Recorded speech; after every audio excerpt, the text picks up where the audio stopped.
राज्यामध्ये मान्सूनपूर्व पावसाने अक्षरशः हैदोस घातलाय आणि या मान्सूनपूर्व पावसामुळे शेतकऱ्यांचं मात्र मोठं नुकसान झालंय। तर विभागीय आयुक्तांना नुकसानाचे पंचनामे करण्याचे आदेश दिले गेले असून पंचनामे करून लवकरात लवकर नुकसान भरपाई देणार असल्याचं आश्वासन राज्याचे मदत आणि पुनर्वसन मंत्री मकरंद पाटील यांनी दिलेलं आहे।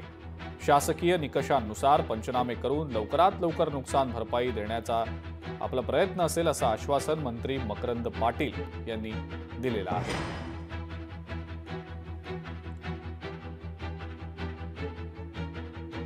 7-8 दिवसापासून संपूर्ण राज्यभर मान्सूनपूर्व पाऊस हा अतिशय मोठ्या प्रमाणामध्ये त्या ठिकाणी पडतोय आणि या अवकाळी पावसामुळे अनेक शेतकऱ्यांचं, अनेक घरांचं, जनावरांचं वेगवेगळ्या पद्धतीने सार्वजनिक मालमत्ता असतील यांचं नुकसान कुठेतरी कमी अधिक झालेलं आपल्याला निश्चितपणाने बघायला मिळते। या अनुषंगाने गेल्याच आठवड्यामध्ये आम्ही विभागीय आयुक्त आणि प्रत्येक जिल्ह्याच्या जिल्हाधिकाऱ्यांना या संदर्भामध्ये निर्देश देऊन पंचनामे करण्याचे निर्देश दिलेले।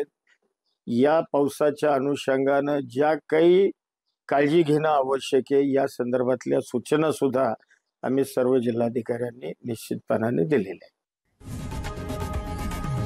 लोकशाही मराठी ऐका, पहा, जागरूक रहा।